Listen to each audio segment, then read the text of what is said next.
بسم اللہ الرحمن الرحیم الصلاۃ والسلام علیکہ یا رسول اللہ وعلی آلکہ و اصحابکہ یا نبی اللہ۔ محترم ناظرین السلام علیکم۔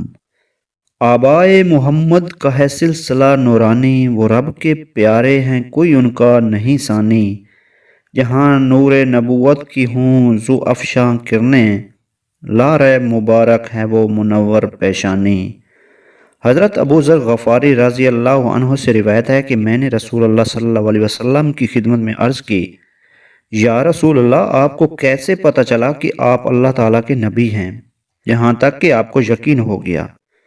تو آپ صلی اللہ علیہ وآلہ وسلم نے فرمایا، اے ابو ذر، جب کہ میں ایک دن مکہ مکرمہ کی ایک وادی میں تھا، دو فرشتے میرے پاس آئے، ایک زمین پر اتر آیا مگر دوسرا زمین آسمان کے درمیان ہی رہا۔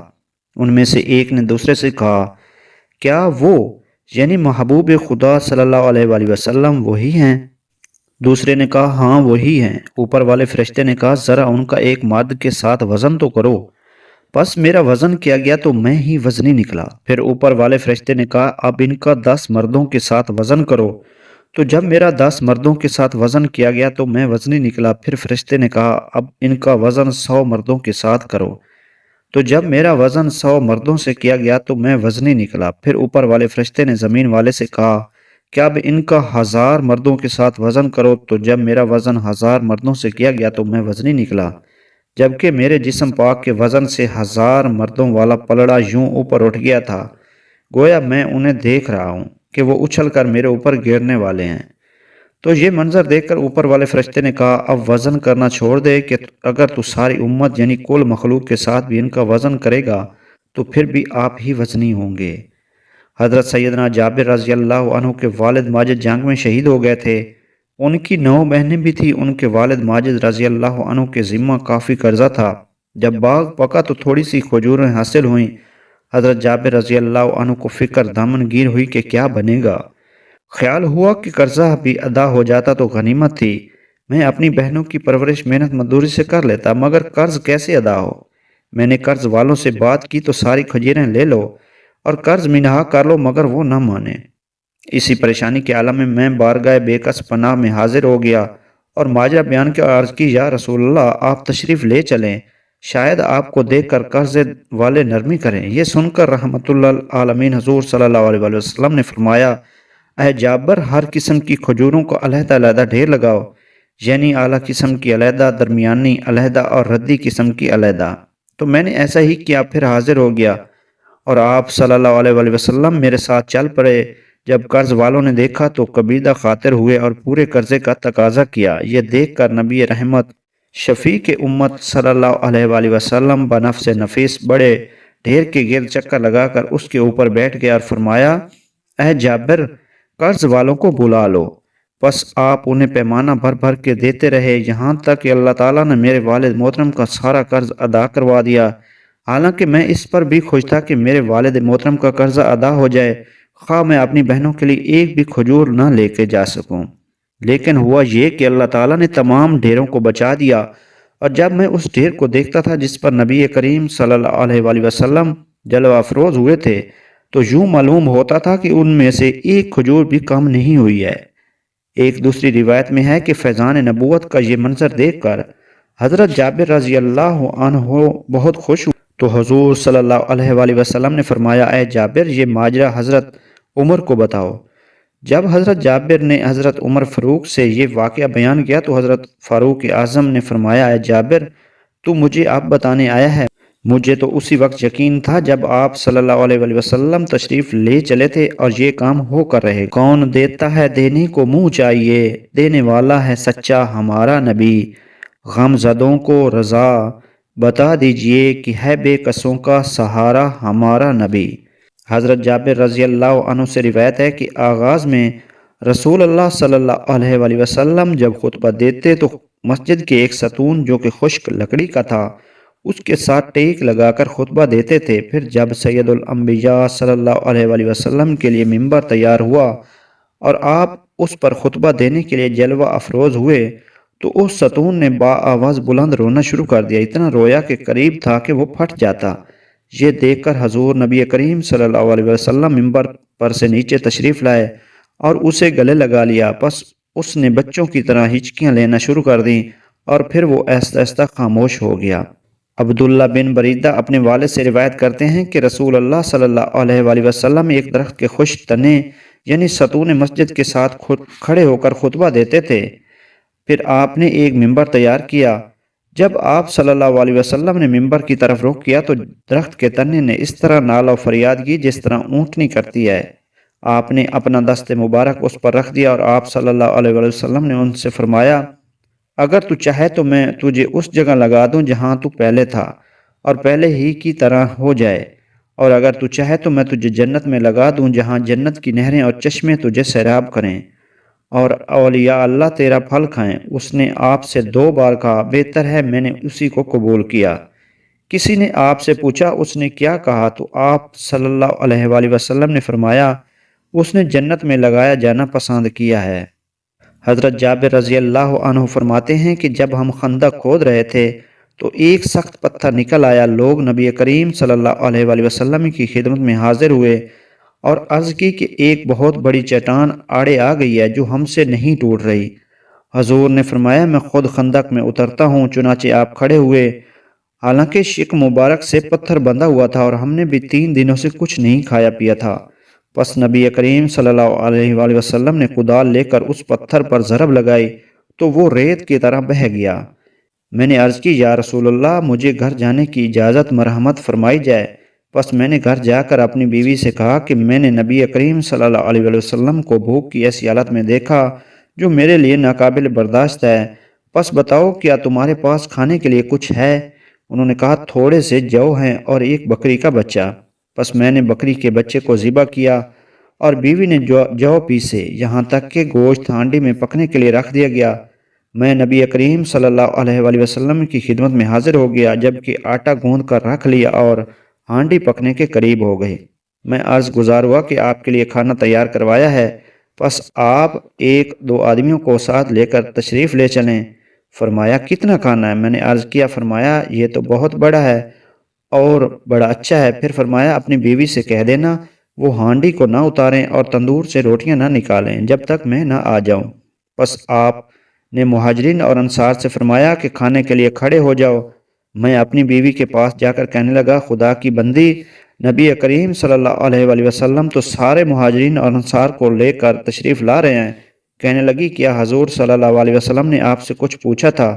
میں نے جواب دیا، ہاں۔ پس آپ نے صحابہ کرام سے فرمایا کہ اندر چلو اور شور و غل نہ کرنا۔ پھر روٹیاں توڑ کر ان پر گوشت رکھا۔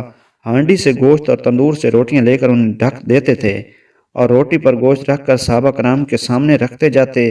آپ برابر روٹیاں توڑ کر لوگوں کو دیتے رہے یہاں تک کہ سارے شکم شیر ہو گئے اور کھانا بچ بھی گیا۔ آپ نے فرمایا، اب تم بھی کھا لو اور جن کے لیے کھانا بھیجنا ہے ان کے لیے بھی بھیج دو، کیونکہ آج کل لوگوں کو بھوک نے ستایا ہوا ہے۔ مکہ مکرمہ میں ایک پہلوان رکانہ نامی رہتا تھا جو کہ اپنی طاقت کی وجہ سے پورے عرب میں مشہور تھا۔ آج تک کسی نے اس کی پشت نہیں لگائی۔ دور دور سے پہلوان اس کے ساتھ کشتی کرنے آتے تھے اور وہ سب پر غالب تھا۔ ایک دن نبی رحمت جان دو عالم نور مجسم صلی اللہ علیہ وآلہ وسلم اس طرف تشریف لے گئے اور اس کے ساتھ واسطہ پڑ گیا۔ باعث ایجاد عالم صلی اللہ علیہ وآلہ وسلم نے فرمایا، اے رکانہ، کیا تو اللہ سے نہیں ڈرتا اور میری دعوت اسلام کو قبول نہیں کرتا؟ یہ سن کر رکانہ نے کہا، کیا آپ کے سچے نبی ہونے پر کوئی دلیل بھی ہے؟ رسول اکرم صلی اللہ علیہ وسلم نے فرمایا، میرے ساتھ کشتی کر لے، اگر میں تجھے پچھاڑ دوں تو کیا تو اللہ تعالیٰ اور اس کے رسول پر ایمان لے آئے گا؟ اس نے کہا، بالکل ایمان بھی لے آؤں گا اور آپ کو سچا نبی بھی مانوں گا۔ یہ سن کر امت کے والد صلی اللہ علیہ وآلہ وسلم نے فرمایا، اٹھ کشتی کے لیے تیار کر لے۔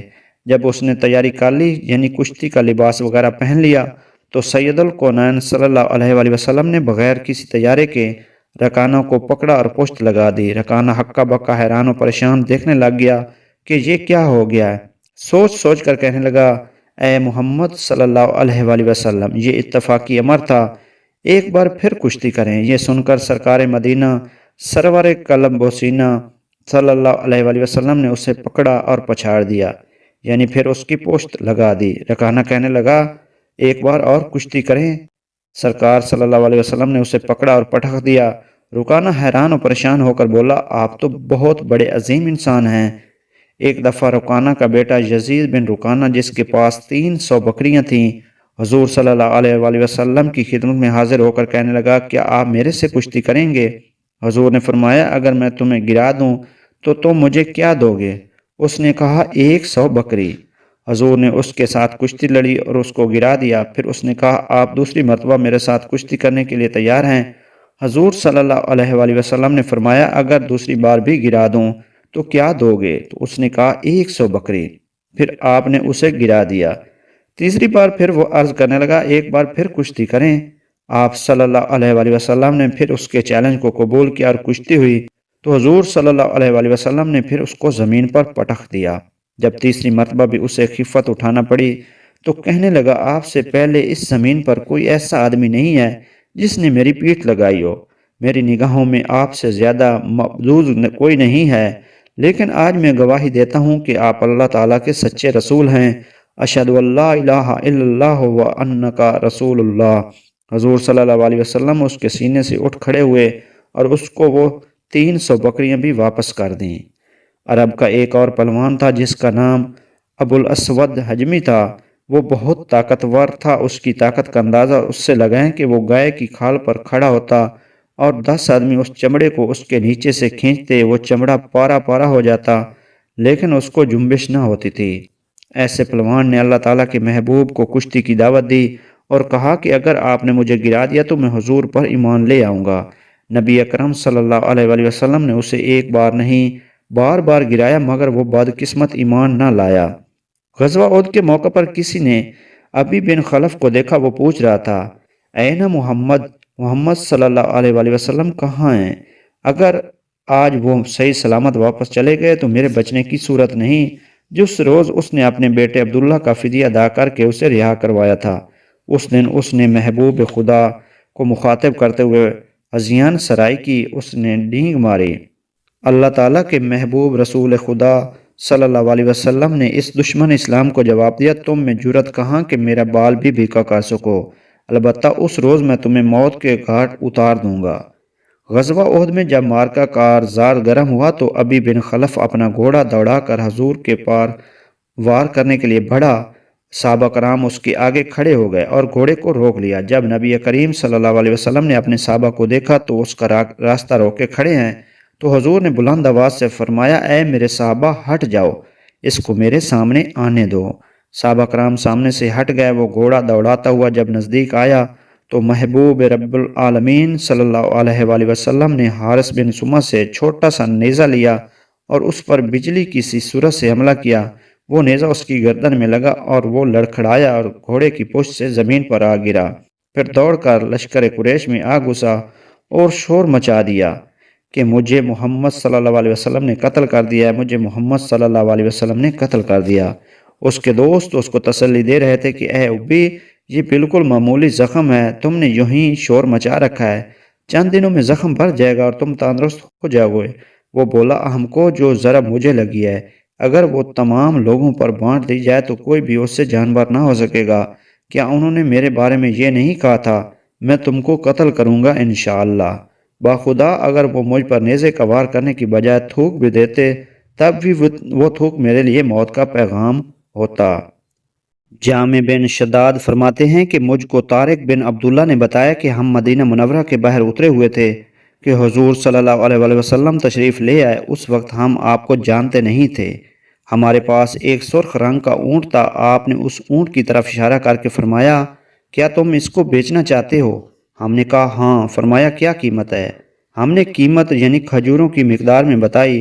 آپ نے فرمایا منظور ہے، اور اونٹ کی مہار پکڑ کر چل پڑے، اور ہمارے دیکھتے ہی دیکھتے آپ اونٹ لے کر شہر میں داخل ہو گئے۔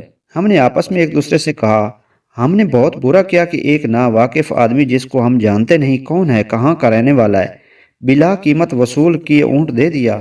ایک عورت جو ہمارے ساتھ حوض پر بیٹھی ہوئی تھی بولی، خدا کی قسم میں نے اس شخص کو دیکھا ہے کہ اس کا چہرہ 14ویں کے چاند کی مثل تھا۔ تمہارے اونٹ کی قیمت کی میں ضامن ہوں کہ وہ تمہارے ساتھ دھوکہ نہیں کرے گا۔ جب شام کا وقت ہوا تو ایک آدمی آیا اور کہنے لگا، میں رسول اللہ صلی اللہ علیہ وآلہ وسلم کا بھیجا ہوا ہوں، یہ تمہاری کھجوریں ہیں، یعنی اونٹ کی قیمت، پہلے ان سے خوب پیٹ بھر کر کھاؤ، پھر ان کا وزن کرو اور اپنی قیمت پوری کرو۔ تو ہم نے پیٹ بھر کر کھا بھی لی اور قیمت بھی پوری کر لی۔ حضرت امام حسن اپنے ماموں ہند بن ابی حالہ یعنی ابو حالہ حضرت خدیجۃ الکبریٰ رضی اللہ عنہا کے پہلے شوہر تھے، سے روایت کرتے ہیں، میں نے اپنے ماموں ہند بن ابی حالہ سے رسول اللہ صلی اللہ علیہ وآلہ وسلم کے حلیہ مبارک کے بارے میں استفسار کیا۔ آپ وسم بیان کرنے میں مہارت رکھتے تھے، مجھے یہ توقع تھی کہ وہ حضور علیہ الصلوۃ والسلام کے بارے میں ایسی چیزیں بیان کریں گے جن کو میں ہمیشہ یاد رکھوں گا۔ انہوں نے کہا، رسول اللہ صلی اللہ علیہ وآلہ وسلم لوگوں کی نگاہوں میں بڑے جلیل القدر اور عظیم الشان دکھائی دیتے تھے۔ حضور صلی اللہ علیہ وآلہ وسلم کا چہرہ اس طرح چمکتا تھا جس طرح 14ویں رات کا چاند، چھوٹے قد والے سے لمبے اور زیادہ طویل قد والے سے کم۔ سر مبارک بڑا تھا، گیسوئے مبارک زیادہ گھنگریالے نہ تھے، اگر منہ مبارک الجھ جاتے تو حضور مانگ نکال لیتے، ورنہ حضور صلی اللہ علیہ وآلہ وسلم کے گیسو کانوں کی لو سے نیچے نہ جاتے تھے، کانوں کی لو تک آویزاں ہی رہتے۔ چہرے کا رنگ چمکدار تھا، پیشانی مبارک کشادہ تھی، ابرو مبارک باریک بھرے ہوئے لیکن باہم ملے ہوئے نہ تھے، دونوں ابروؤں کے درمیان ایک رگ تھی جو غصہ کے وقت پھول جاتی، ناک مبارک اونچی تھی، اس کے اوپر سے نور برس رہا ہوتا، دیکھنے والا گمان کرتا کہ یہ بہت اونچی ہے۔ داڑھی مبارک گھنی تھی، دونوں رخسار ہموار تھے، دہن مبارک کشادہ اور دندان مبارک چمکدار اور شاداب تھے، دندان مبارک کھلے تھے، بالوں کا خط جو سینہ سے ناف تک چلا گیا تھا وہ باریک تھا، گردن مبارک یوں تھی جیسے کسی چاندی کی گڑیا کی صاف گردن ہو، تمام اعضاء معتدل تھے اور ان کا اعتدال آشکار تھا، سینہ اور شکم مبارک ہموار تھا، سینہ مبارک کشادہ تھا، دونوں کندھوں کے درمیان کافی فاصلہ تھا، ہڈیوں کے جوڑ ضخیم، سینہ کی ہڈی اور ناف کے درمیان بالوں کا خط ملا ہوا تھا، آپ کا سینہ اور شکم بالوں سے پاک تھا، دونوں بازوؤں، دونوں کندھوں اور سینہ کے اوپر والے حصے میں بال اگے ہوئے تھے، دونوں بازوؤں کی ہڈی لمبی تھی، ہاتھ مبارک کشادہ تھے، دونوں ہتھیلیاں پر گوشت تھیں اور دونوں پاؤں بھرے ہوئے تھے، تمام اندام ہموار تھے، دونوں پاؤں کا درمیانہ حصہ اٹھا ہوا تھا، جب قدم اٹھاتے تو قوت سے اٹھاتے، رکھتے تو جما کر رکھتے، ایستا خرام مگر تیز رفتار، جب چلتے تو یوں معلوم ہوتا کہ بلندی سے پستی کی طرف تشریف لے جا رہے ہیں، جب کسی طرف التفات فرماتے تو ہمتاً ملتفت ہوتے، نگاہیں جھکی ہوئی ہوتی تھیں، آپ کی نظر زمین کی طرف طویل ہوتی تھی بنسبت آسمان کی طرف، آپ کی نگاہ کے آپ کا دیکھنا گہرا مشاہدہ ہوا کرتا تھا، آپ حسن تدبیر سے اپنے صحابہ کو شاہراہ ہدایت پر چلاتے تھے، جس سے ملاقات فرماتے اس سے پہلے خود سلام کرتے۔ سفر ہجرت درپیش تھا، حضور صلی اللہ علیہ وآلہ وسلم مکہ سے سکونت ترک کر کے یثرب کے بخت خفتہ کو جگانے اور اس غیر معروف بستی کو شہرت و بقا و دوام بخشنے کے لیے صحرائی علاقے کو عبور کر رہے تھے۔ حضرت ابو بکر اور آپ کے غلام عامر بن فہیرہ کو ہم رکابی کا شرف حاصل ہے، ایک بدو عورت کے خیمہ کے پاس سے گزر ہوا جس کا نام معبد ہے، اس اجنبی راہوں نے اس عورت کو کہا، اگر تمہارے پاس کچھ دودھ یا گوشت ہے تو وہ اسے قیمتاً خریدنے کے لیے تیار ہیں۔ معبد نے کہا، اگر میرے پاس کھانے کی کوئی چیز ہوتی تو میں بس حد مسرت تمہاری میزبانی کی سعادت حاصل کرتی، ہمیں تو قحط سالی نے دانے دانے کا محتاج بنا دیا ہے۔ حضور علیہ الصلوۃ والسلام نے اس کے خیمے کے ایک گوشہ میں ایک بکری دیکھی، حضور صلی اللہ علیہ وآلہ وسلم نے فرمایا، اے معبد یہ بکری کیسی ہے؟ اس نے کہا، ضعیف اور کمزوری کی وجہ سے چلنے سے قاصر ہے، اس لیے ریوڑ کے ساتھ چرنے کے لیے نہیں جا سکی اور یہیں کھڑی رہ گئی ہے۔ حضور صلی اللہ علیہ وآلہ وسلم نے فرمایا، اجازت دو تو ہم اس کا دودھ دہو لیں۔ معبد نے کہا، اگر اس میں کچھ دودھ ہے تو آپ بصد شوق دہو لیجئے۔ بکری کو حضور صلی اللہ علیہ وسلم کے پاس لایا گیا، حضور علیہ الصلوۃ والسلام نے اس کے تھنوں پر ہاتھ پھیرا اور اللہ تعالیٰ کا نام لے کر اس کو دہنا شروع کر دیا۔ اس خوش کھیر بکری سے اتنا دودھ نکلا کہ سب نے خوب سیر ہو کر پیا۔ حضور صلی اللہ علیہ وآلہ وسلم نے دوبارہ اسے دوہا تو معبد کے گھر کے سارے برتن لبالب بھر گئے۔ جب اس کا خاوند دن بھر کے کام کاج سے فارغ ہو کر واپس آیا تو خیمہ میں ہر برتن دودھ سے بھرا ہوا دیکھ کر حیران رہ گیا، پوچھنے لگا، اے معبد یہ دودھ کی نہریں کہاں سے بہہ نکلیں؟ گھر میں تو کوئی شیردار جانور نہ تھا۔ معبد نے کہا، نہیں باخدا نہیں، لیکن ایک بابرکت ہستی جہاں سے گزری ہے، یہ سب اس کا فیضان ہے۔ پھر اس نے سارا واقعہ اپنے خاوند کو کہہ سنایا۔ خاوند نے کہا، اس بابرکت ہستی کا حلیہ بیان کرو۔ اللہ کی قسم، مجھے یہ وہی شخص معلوم ہوتا ہے جس کی تلاش اور تعاقب میں قریش 400 اپنے گھوڑے سر پر دوڑا رہے ہیں۔ اس وقت معبد نے اس نورانی پیکر کی دو دلکش تصویر کشی کی، آپ بھی اس کا لطف اٹھائیے۔ معبد کہنے لگی، میں نے ایک مرد دیکھا جس کا حسن نمایاں تھا، جس کی ساخت بڑی خوبصورت اور چہرہ ملیح تھا۔ نہ رنگت کی زیادہ سفیدی اس کو معیوب بنا رہی تھی اور نہ گردن اور سر کا پتلا ہونا اس میں نقص پیدا کر رہا تھا۔ آنکھیں سیاہ اور بڑی تھیں، پلکیں لمبی تھیں، اس کی آواز گونجدار تھی۔ سیاہ چشم، سرمگین دونوں ابرو باریک اور ملے ہوئے، یعنی نمایاں فاصلہ نہ تھا، ملے ہوئے معلوم ہوتے تھے۔ گردن چمکدار تھی، ریش مبارک گھنی تھی۔ جب وہ خاموش ہوتے تو پروقار ہوتے، جب وہ گفتگو فرماتے تو چہرہ پر نور اور بارونق ہوتا۔ شیریں گفتار، گفتگو واضح ہوتی، نہ بے فائدہ ہوتی نہ بےہودہ۔ گفتگو گویا موتیوں کی لڑی ہے جس سے موتی جڑ رہے ہوتے۔ دور سے دیکھنے پر سب سے زیادہ باروب اور جمیل نظر آتے اور قریب سے سب سے زیادہ شیریں اور حسین دکھائی دیتے۔ قد درمیانہ تھا، نہ اتنا طویل کہ آنکھوں کو برا لگے، نہ اتنا پست کہ آنکھیں حقیر سمجھنے لگیں۔ آپ دو شاخوں کے درمیان ایک شاخ کی مانند تھے جو سب سے زیادہ سرسبز و شاداب اور قدآور ہو۔ ان کے ایسے ساتھی تھے جو ان کے گرد حلقہ بنائے ہوئے تھے۔ اگر آپ انہیں کچھ کہتے تو فوراً اس کی تعمیل کرتے، اگر آپ انہیں حکم دیتے تو وہ فوراً بجا لاتے۔ سب کے مخدوم، سب کے محترم، نہ وہ ترش رو تھے اور نہ ان کے فرمان کی مخالفت کی جاتی تھی۔ حضرت عائشہ صدیقہ رضی اللہ عنہا فرماتی ہیں، میں چرخہ کاٹ رہی تھی اور حضور اکرم صلی اللہ علیہ وآلہ وسلم میرے سامنے بیٹھے ہوئے اپنے جوتے کو پیوند لگا رہے تھے۔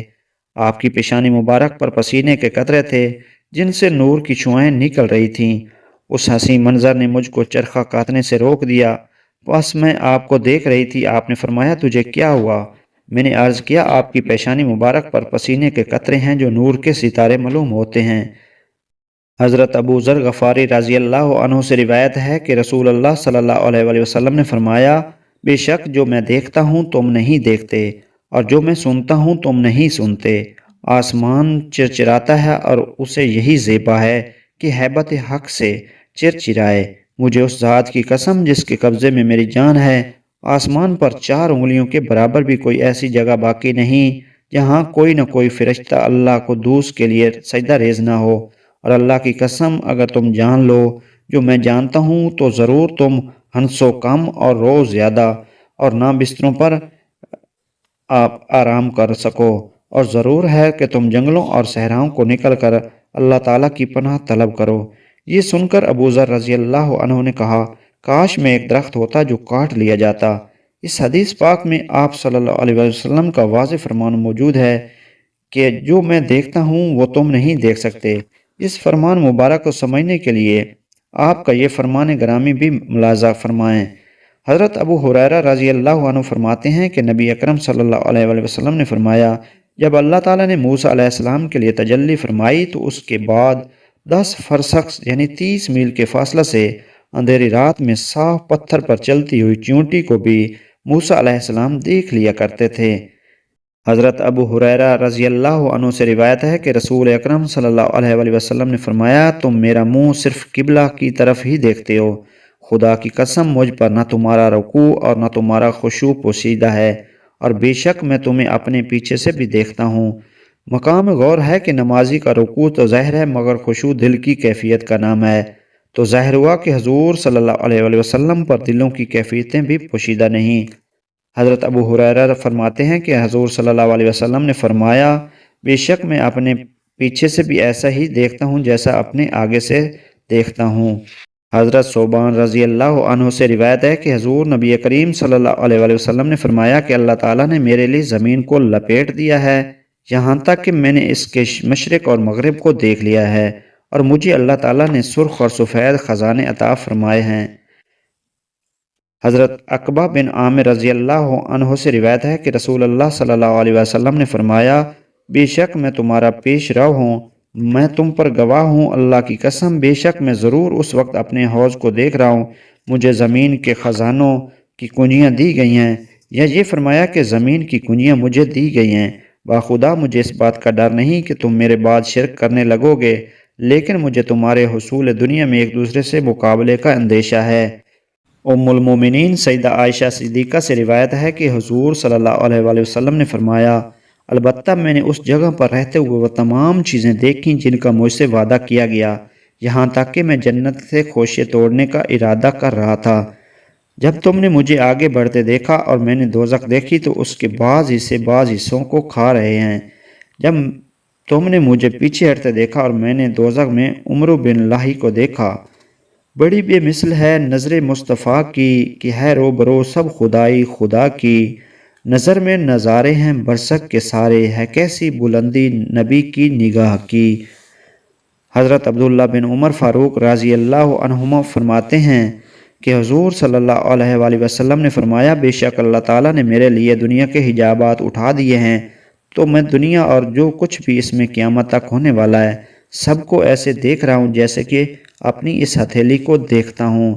حضور سید عالم صلی اللہ علیہ وآلہ وسلم نے فرمایا، کوئی چیز ایسی نہیں ہے جو ہونے والی ہو مگر میں نے اس کو اس مقام پر دیکھ لیا ہے، یہاں تک کہ جنت اور دوزخ کو بھی۔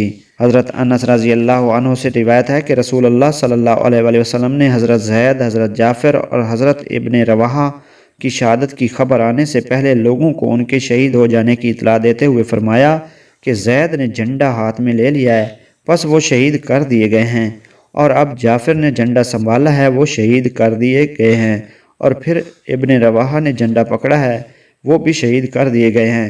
آپ کی آنکھیں آنسو بہا رہی تھیں۔ آپ نے فرمایا کہ اب جھنڈا اللہ کی تلوار یعنی خالد بن ولید نے پکڑا ہے اور اللہ تعالیٰ نے مسلمانوں کو فتح دی ہے۔ اسی اثناء میں آپ صلی اللہ علیہ وآلہ وسلم مسکرانے لگے۔ آپ سے مسکرانے کا سبب پوچھا گیا تو آپ نے فرمایا، میں اپنے دوستوں کے قتل ہو جانے پر غمگین ہوا، مگر اب انہیں جنت میں ایک دوسرے کے مقابل تختوں پر بیٹھے ہوئے دیکھ کر خوشی سے مسکرا رہا ہوں۔ جب حضرت یعلی بن منبع رضی اللہ عنہ جنگ موتا کی خبر لے کر حضور صلی اللہ علیہ وآلہ وسلم کی خدمت میں حاضر ہوئے تو آپ نے فرمایا کہ جنگ کے تفصیلی حالات میں پہلے تجھ کو بتاؤں یا تو بتائے گا؟ اس نے عرض کی کہ آپ ہی بتائیں۔ آپ نے جو کچھ وہاں ہوا، جو کسی پر گزرا، جس طرح کوئی شہید ہوا، سب تفصیلاً سنا دیا۔ یہ سن کر اس نے کہا، خدا کی قسم آپ کے بیان اور رونما ہونے والے واقعات میں سر مو فرق نہیں ہے، واقعی اسی طرح ہوا جس طرح آپ نے حرف بحرف بتا دیا ہے۔ حضرت ابو ہریرہ فرماتے ہیں، رسول اللہ صلی اللہ علیہ وآلہ وسلم نے فرمایا، میں نے جعفر رضی اللہ عنہ کو دیکھا کہ جنت میں فرشتوں کے ساتھ پرواز کر رہے ہیں۔ ایک روز سرور عالم صلی اللہ علیہ وآلہ وسلم اپنے صحابہ کرام کے ساتھ تشریف فرما تھے۔ حضور صلی اللہ علیہ وآلہ وسلم نے سر مبارک آسمان کی طرف اٹھایا اور فرمایا، وعلیکم السلام ورحمۃ اللہ۔ حاضرین نے عرض کی، حضور نے کس کو سلام کا جواب دیا ہے؟ فرمایا، ابی جعفر بن ابی طالب فرشتوں کی ایک جماعت کے ساتھ میرے پاس سے گزرے تو انہوں نے مجھے سلام کہا، اس کے جواب میں نے بھی انہیں سلام کہا ہے۔ بندہ مٹ جائے نہ آقا پہ وہ بندہ کیا ہے، بے خبر ہو جو غلاموں سے وہ آقا کیا ہے، امتی ہو کہ نبی کا جو علم مانے نہ، ایسے بدبخت کا ایمان سے رشتہ کیا ہے۔ حضرت عمر بن اخطب رضی اللہ عنہ انصاری سے روایت ہے کہ ایک دن رسول اللہ صلی اللہ علیہ وآلہ وسلم نے ہمیں فجر کی نماز پڑھائی اور پھر ممبر پر جلوہ افروز ہو کر ہمیں خطبہ دیا، حتیٰ کہ ظہر کا وقت ہو گیا تو آپ صلی اللہ علیہ وآلہ وسلم ممبر سے اترے اور ہمیں نماز ظہر پڑھائی اور پھر ممبر پر جلوہ گر ہو کر ہمیں خطبہ دینا شروع کیا، یہاں تک کہ عصر کا وقت ہو گیا تو آپ صلی اللہ علیہ وآلہ وسلم ممبر سے اترے اور نماز عصر پڑھائی اور پھر ممبر پر جلوہ افروز ہو کر خطبہ دیا، حتیٰ کہ سورج غروب ہو گیا۔ اس دن بھر کے مبادل و مفصل خطبے میں حبیب خدا صلی اللہ علیہ وآلہ وسلم نے جو کچھ بھی ماضی میں ہو چکا تھا اور جو کچھ بھی قیامت تک ہونے والا ہے سب کچھ بیان فرما دیا۔ راوی فرماتے ہیں کہ ہم میں زیادہ علم والا وہ ہے جس نے اس دن کے خطبہ کی زیادہ باتیں یاد کر لیں۔ امیر المومنین سیدنا فاروق اعظم سے روایت ہے کہ یعنی حضور صلی اللہ علیہ وآلہ وسلم نے ایک جگہ جلوہ افروز ہو کر بیان کرنا شروع کیا اور ہمیں ابتدائے خلق سے لے کر جنتیوں کے جنت جانے اور دوزخیوں کے دوزخ جانے تک سب کچھ ہی بتا دیا۔ سننے والوں میں سے جو کسی نے یاد رکھا اسے یاد رہ گیا، اور جو کوئی بھول گیا وہ بھول گیا۔ حضرت انس رضی اللہ عنہ فرماتے ہیں، غزوہ بدر شروع ہونے سے ایک دن پہلے رسول اللہ صلی اللہ علیہ وسلم نے فرمایا، یہ جگہ کل فلاں کافر کا مقتل ہوگی، اور وہاں آپ نے زمین پر ہاتھ رکھا، اور اس جگہ کل فلاں کافر قتل ہوگا۔ آپ نے زمین پر ہاتھ رکھ کر بتایا، اور اس جگہ کل فلاں کافر قتل ہوگا، اور آپ نے زمین پر ہاتھ رکھ کر بتایا۔ راوی کہتے ہیں کہ اس ذات کی قسم جس کے قبضے میں میری جان ہے، جہاں حضور صلی اللہ علیہ وآلہ وسلم نے نشان لگا کر بتایا تھا، وہاں سے کوئی ذرہ بھر بھی ادھر ادھر نہ ہوا، وہیں مرا جہاں آپ نے نشان لگایا تھا۔ حضرت انس رضی اللہ عنہ فرماتے ہیں کہ میں رسول اللہ صلی اللہ علیہ وآلہ وسلم کے ساتھ مسجد شریف کی طرف نکلا، حالانکہ مسجد میں کچھ لوگ ہاتھوں کو اٹھائے دعا مانگ رہے تھے۔ آپ صلی اللہ علیہ وآلہ وسلم نے مجھے فرمایا، ان کے ہاتھوں میں دیکھتی ہو جو میں دیکھ رہا ہوں؟ میں نے عرض کی، ان کے ہاتھوں میں کیا ہے؟ آپ نے فرمایا، ان کے ہاتھوں میں نور ہے۔ میں نے عرض کی، یا رسول اللہ، اللہ تعالیٰ سے دعا کریں کہ مجھے ان کے ہاتھوں پر جو نور ہے دکھا دے۔ بس آپ نے دعا کی تو آپ کی دعا کی برکت سے اللہ تعالیٰ نے مجھے بھی دکھا دیا۔ حضرت ابو ہریرہ رضی اللہ تعالیٰ عنہ سے روایت ہے کہ رسول اللہ صلی اللہ علیہ وآلہ وسلم نے ہمیں ظہر کی نماز پڑھائی۔ آخری صف میں ایک شخص تھا جو اچھے طریقے سے نماز نہیں پڑھ رہا تھا۔ حضور صلی اللہ علیہ وآلہ وسلم نے سلام پھیرا تو آپ نے اس کو مخاطب کرتے ہوئے فرمایا، اے فلاں، تو کیا خدا سے نہیں ڈرتا؟ کیا تو نہیں دیکھتا کہ تو کس طرح نماز پڑھ رہا ہے؟ شاید تم یہ گمان کرتے ہو کہ تم جو کرتے ہو مجھ سے مخفی رہتا ہے۔ خدا کی قسم، جس طرح میں آگے سے چلتا ہوں یا دیکھتا ہوں اسی طرح پیچھے سے بھی دیکھتا ہوں۔ حضرت انس رضی اللہ عنہ فرماتے ہیں کہ رسول اللہ صلی اللہ علیہ وآلہ وسلم جب نماز کو کھڑے ہوتے فرماتے، برابر ہو جاؤ، برابر ہو جاؤ، برابر ہو جاؤ۔ قسم اس ذات کی جس کے قبضہ قدرت میں میری جان ہے، میں تم کو پیچھے سے بھی دیکھتا ہوں جس طرح سامنے سے دیکھتا ہوں۔ اسود نامی چرواہا جو ایک یہودی کی بکریاں چرایا کرتا تھا، حضور صلی اللہ علیہ وسلم جب جنگ خیبر کے موقع پر یہودیوں کے ایک قلعہ کا محاصرہ کیے ہوئے تھے تو وہ چرواہا آپ کی خدمت اقدس میں حاضر ہوا اور عرض کی، یا رسول اللہ، مجھے مسلمان کیجیے۔ اسود نامی چرواہا جو ایک یہودی کی بکریاں چرایا کرتا تھا، رسول اللہ صلی اللہ علیہ وآلہ وسلم جب جنگ خیبر کے موقع پر یہودیوں کے ایک قلعہ کا محاصرہ کیے ہوئے تھے تو وہ چرواہا آپ کی خدمت اقدس میں حاضر ہوا اور عرض کی، یا رسول اللہ، مجھے مسلمان کیجیے۔ آپ نے اسے مسلمان کیا۔ اسود نامی چرواہا جو ایک یہودی کی بکریاں چرایا کرتا تھا، رسول اللہ صلی اللہ علیہ وآلہ وسلم جب جنگ خیبر کے موقع پر یہودیوں کے ایک قلعہ کا محاصرہ کیے ہوئے تھے تو وہ چرواہا آپ کی خدمت اقدس میں حاضر ہوا اور عرض کی، یا رسول اللہ، مجھے مسلمان کیجیے۔ آپ نے اسے مسلمان کیا۔ حضور صلی اللہ علیہ وآلہ وسلم کی عادت کریمہ تھی کہ جو مسلمان ہونے کی خواہش ظاہر کرتا آپ بلا تاخیر اسے مسلمان کر دیتے تھے۔ جب وہ مسلمان ہو گیا تو اس نے عرض کی، یا رسول اللہ، میں بکریوں کے مالک یہودی کا نوکر چرواہ ہوں، اب میں مسلمان ہو گیا ہوں، لہٰذا اسے چھوڑتا ہوں اور آپ کی خدمت میں رہ کر جہاد میں شریک ہوتا ہوں۔ یہودی کے پاس نہیں جانا چاہتا، آپ ان بکریوں کا کیا کروں؟ آپ نے فرمایا کہ کنکریوں کی مٹھی اٹھا کر ان بکریوں کے منہ پر مار کر بھگا دو، یہ ادھر ادھر نہیں جائیں گی بلکہ سیدھی مالک کے گھر جا پہنچیں گی۔ چنانچہ اس نے ایسا ہی کیا۔ بکریاں اکٹھی ہو کر اپنے مالک کے گھر اس طرح سے روانہ ہو گئیں جیسے کوئی انہیں ہانک رہا ہے، حتیٰ کہ قلعہ میں داخل ہو گئیں۔ پھر اسود رضی اللہ تعالیٰ عنہ آگے بڑھے تاکہ مسلمانوں کے ساتھ ہو کر جہاد میں شریک ہوں۔ اچانک ایک زور کا پتھر انہیں لگا کہ وہ اس سے شہید ہو گئے۔ ابھی انہوں نے کوئی نماز بھی نہیں پڑھی تھی کہ ابھی نماز کا وقت ہی نہ ہوا تھا۔ انہیں اٹھا کر حضور صلی اللہ علیہ وآلہ وسلم کی خدمت اقدس میں لایا گیا۔ آپ کے پاس ایک چادر تھی، آپ نے اسے اپنی چادر مقدس سے ڈھانپ دیا اور اس کی طرف رخ انور کر کے کھڑے ہو گئے، اور کچھ صحابہ کرام بھی آپ کے ساتھ تھے۔ پھر آپ نے اچانک اس سے رخ انور پھیر لیا۔ صحابہ نے پھر اسود آگے بڑھے تاکہ مسلمانوں کے ساتھ ہو کر جہاد میں شریک ہوں۔ اچانک ایک زور کا پتھر انہیں ایسا لگا کہ وہ اس سے شہید ہو گئے۔ ابھی انہوں نے کوئی نماز بھی نہیں پڑھی تھی کہ ابھی نماز کا وقت ہی نہیں ہوا تھا۔ انہیں اٹھا کر حضور کی خدمت میں لایا گیا۔ آپ کے پاس ایک چادر تھی، آپ نے اسے اپنی چادر مقدس سے ڈھانپ دیا اور اس کی طرف رخ انور کر کے کھڑے ہو گئے، اور کچھ صحابہ کرام بھی آپ کے ساتھ تھے۔ پھر آپ نے اچانک اس سے رخ انور پھیر لیا۔ صحابہ نے عرض کی، یا رسول اللہ، آپ نے اس سے اپنا رخ انور کیوں پھیر لیا؟ تو آپ نے فرمایا، یعنی حیا کرتے ہوئے کہ جنت کی 2 حوریں اس کی بیویاں اس کے پاس تھیں۔ ابن عساکر حضرت ابن مسعود سے راوی ہیں کہ ایک شخص دربار رسالت میں حاضر ہوا اور اسلام لانے کے بعد فوراً اس کا انتقال ہو گیا۔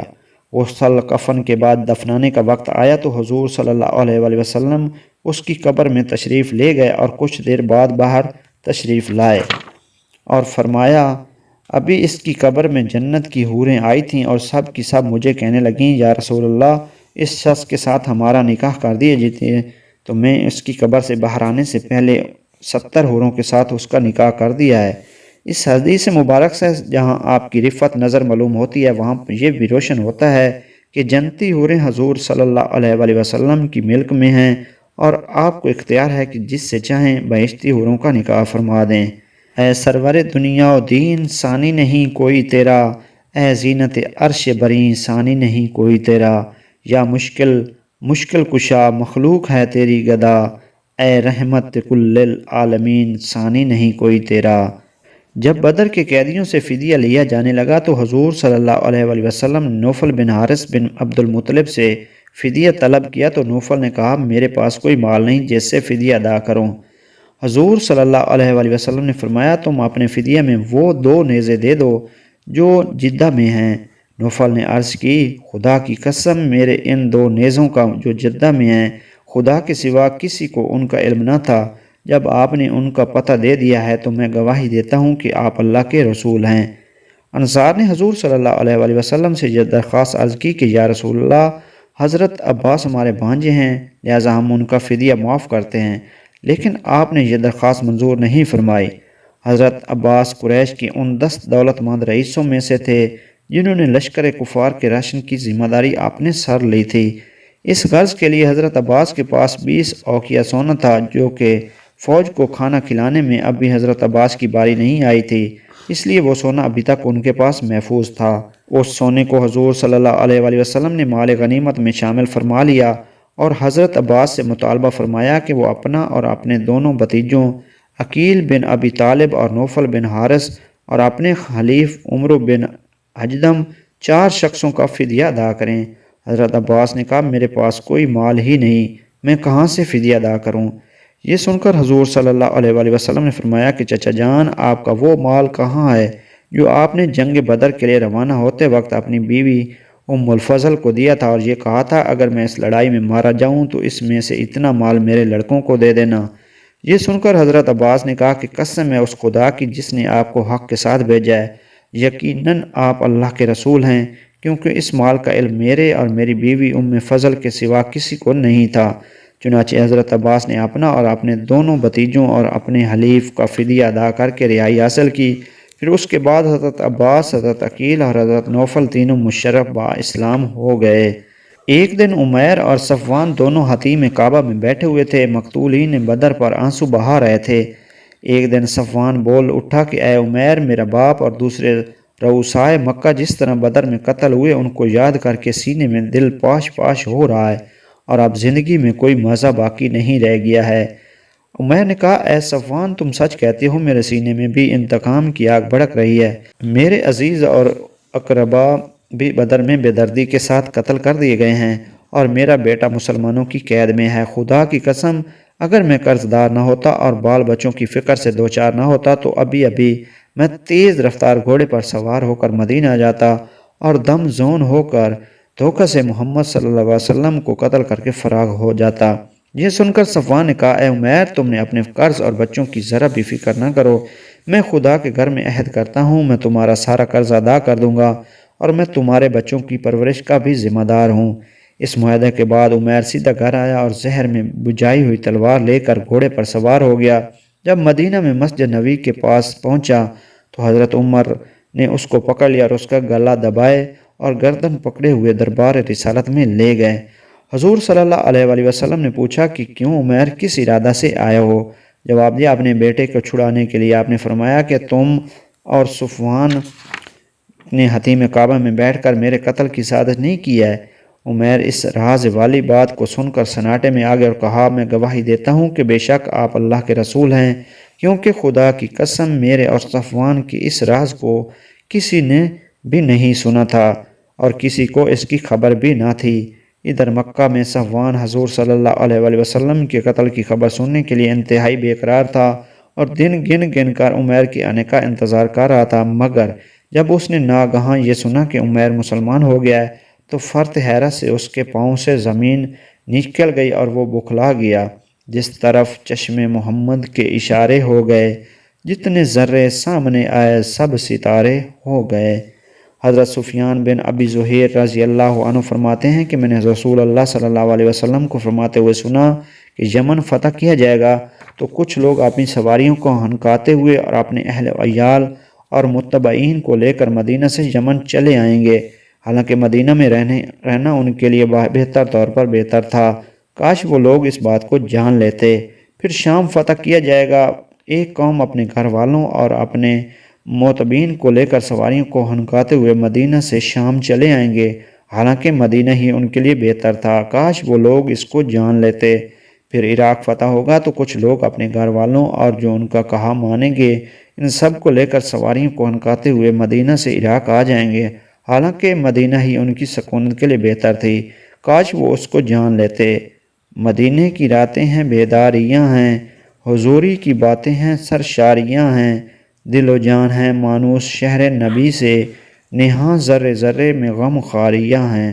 حضرت سہل بن حنظلیہ رضی اللہ عنہ راوی ہیں کہ اسلامی لشکر اللہ تعالیٰ کے حبیب کریم صلی اللہ علیہ وآلہ وسلم کی معیت میں حنین کی طرف روانہ ہوا اور کئی رات تک چلتے رہے، اور پھر ایک گھڑ سوار آیا اور عرض گزار ہوا، یا رسول اللہ، میں نے پہاڑ پر چڑھ کر دیکھا ہے بنو حوازن سارے کے سارے اپنی عورتوں اور مال مویشی سمیت حنین میں اکٹھے ہو رہے ہیں۔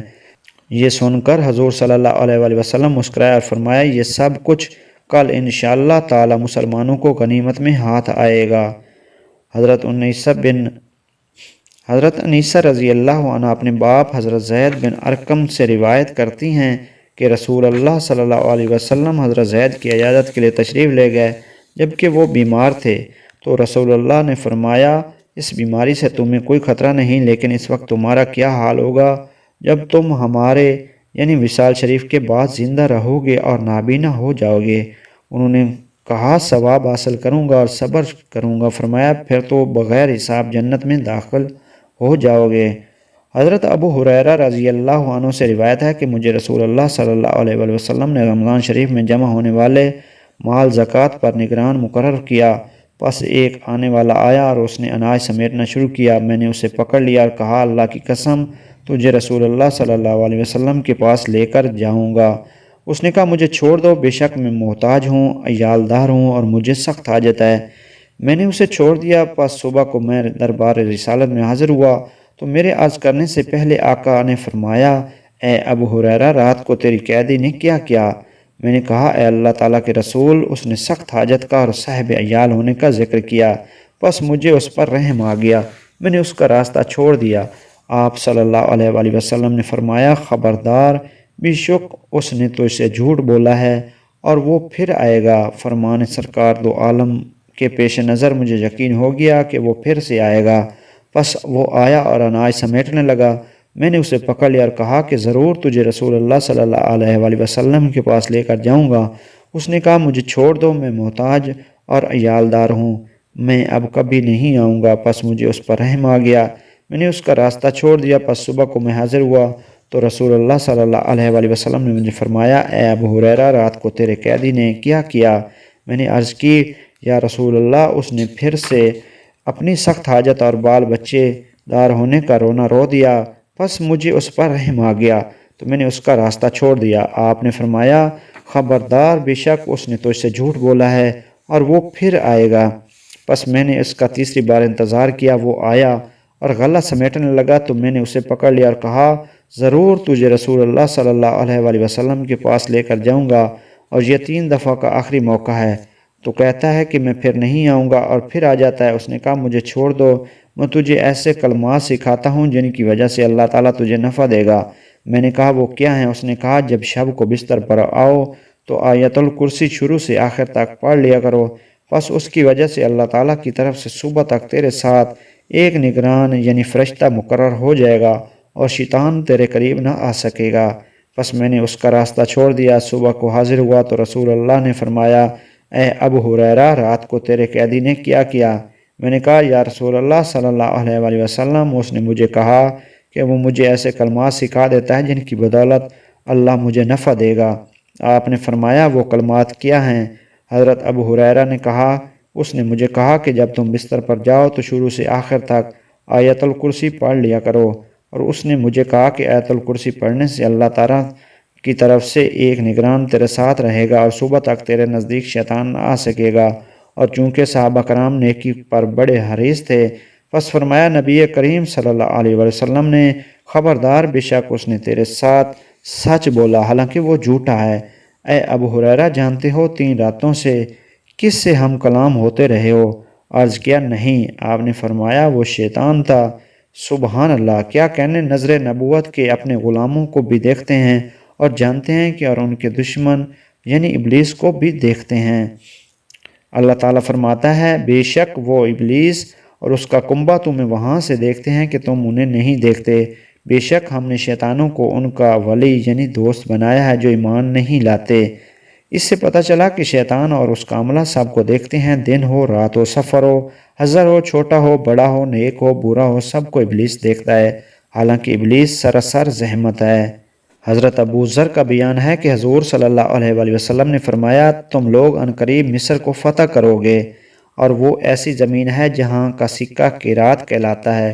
جب تم لوگ اس کو فتح کرو تو اس کے باشندوں کے ساتھ اچھا سلوک کرنا، کیونکہ وہ تمہارے اور ان کے درمیان ایک تعلق اور رشتہ ہے۔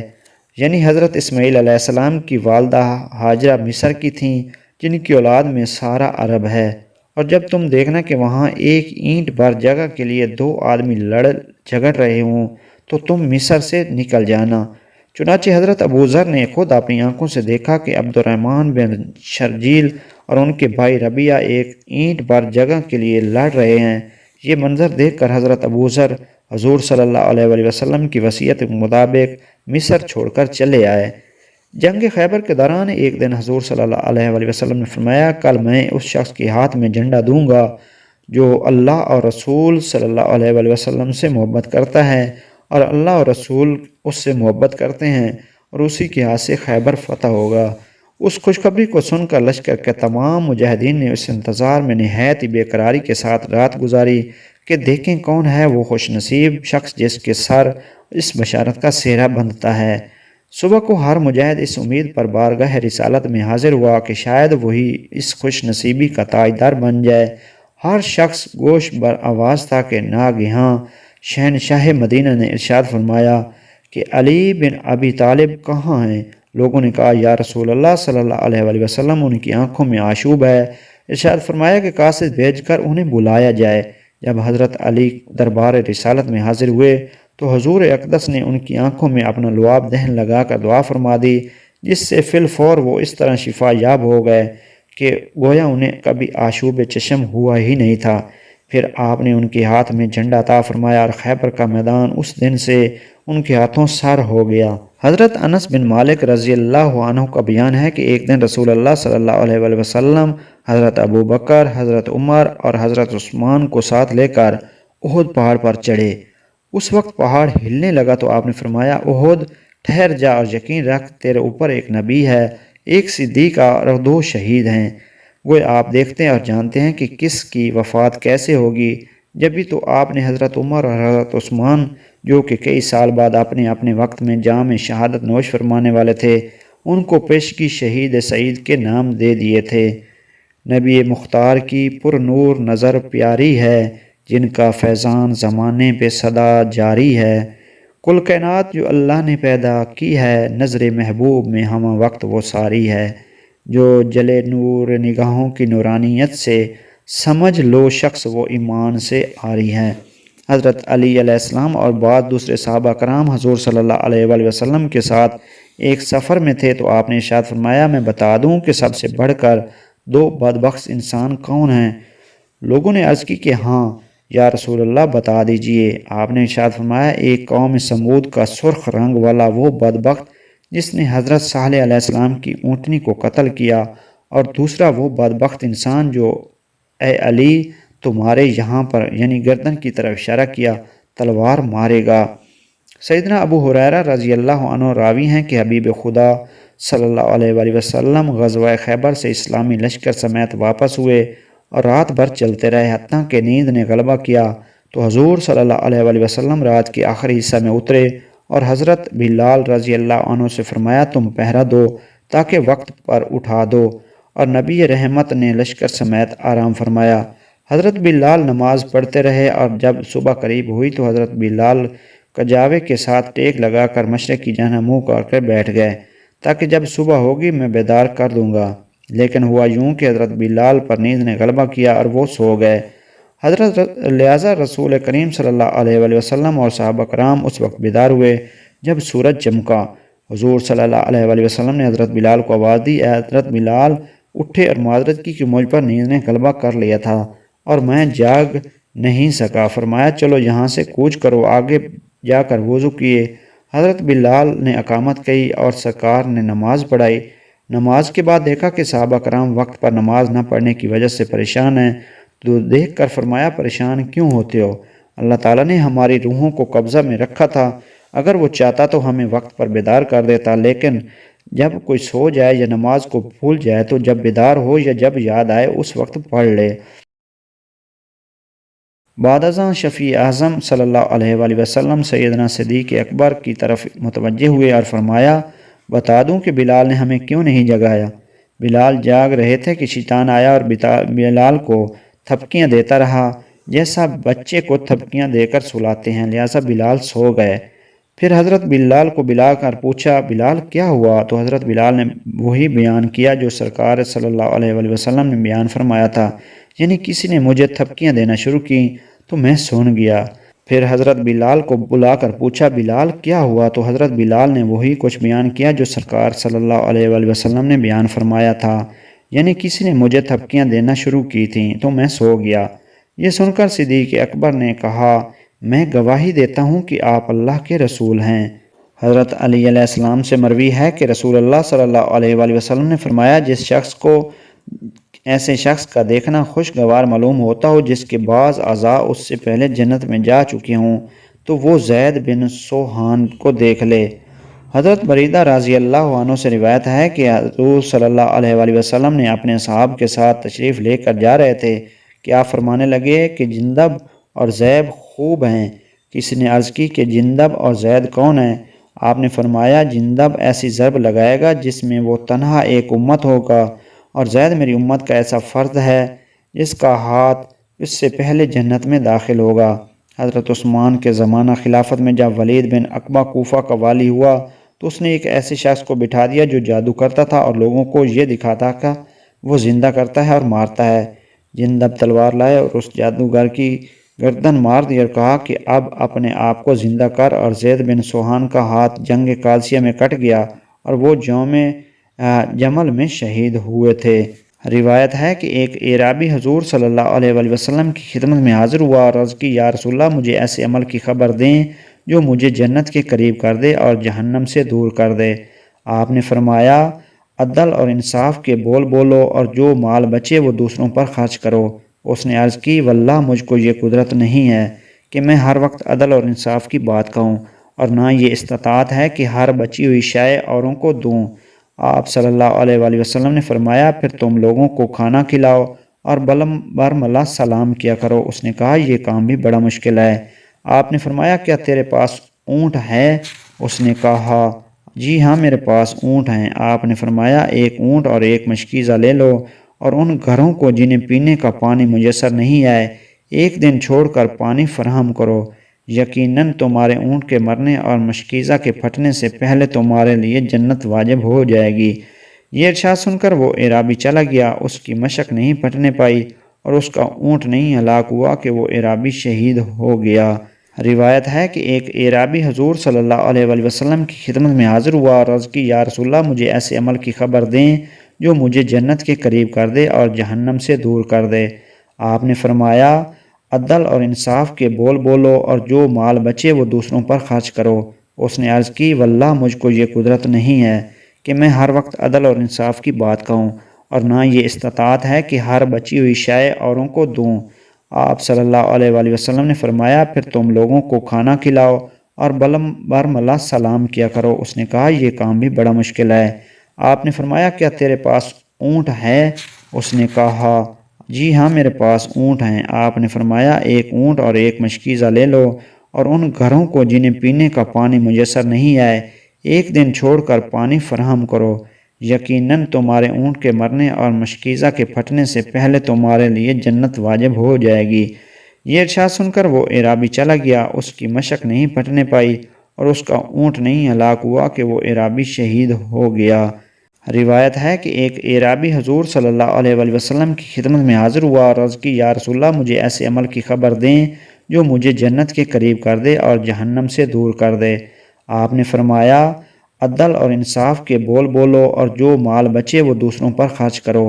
اس نے عرض کی واللہ مجھ کو یہ قدرت نہیں ہے کہ میں ہر وقت عدل اور انصاف کی بات کہوں اور نہ یہ استطاعت ہے کہ ہر بچی ہوئی شے اوروں کو دوں۔ آپ صلی اللہ علیہ وآلہ وسلم نے فرمایا پھر تم لوگوں کو کھانا کھلاؤ اور برملا سلام کیا کرو۔ اس نے کہا یہ کام بھی بڑا مشکل ہے۔ آپ نے فرمایا کیا تیرے پاس اونٹ ہے؟ اس نے کہا جی ہاں میرے پاس اونٹ ہیں۔ آپ نے فرمایا ایک اونٹ اور ایک مشکیزہ لے لو اور ان گھروں کو جنہیں پینے کا پانی میسر نہیں ہے ایک دن چھوڑ کر پانی فراہم کرو، یقیناً تمہارے اونٹ کے مرنے اور مشکیزہ کے پھٹنے سے پہلے تمہارے لیے جنت واجب ہو جائے گی۔ یہ ارشاد سن کر وہ اعرابی چلا گیا، اس کی مشق نہیں پھٹنے پائی اور اس کا اونٹ نہیں ہلاک ہوا کہ وہ اعرابی شہید ہو گیا۔ الصلاۃ والسلام علیکہ یا رسول اللہ وعلی آلکہ و اصحابکہ یا نبی اللہ۔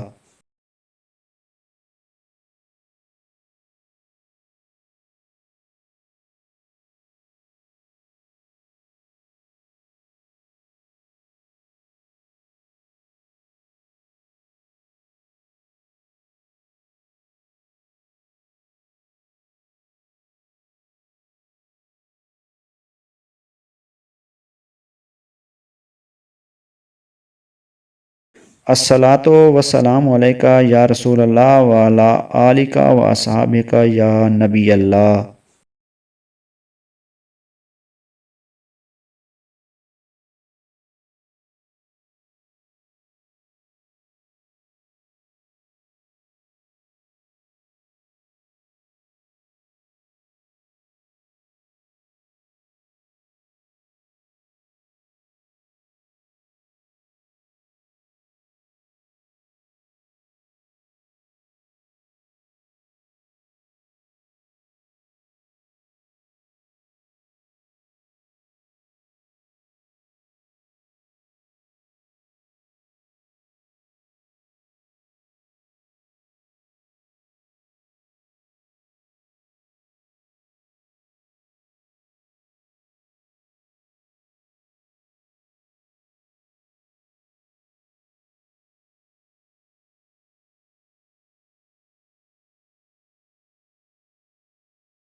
الصلاۃ والسلام علیکہ یا رسول اللہ وعلی آلکہ و اصحابکہ یا نبی اللہ۔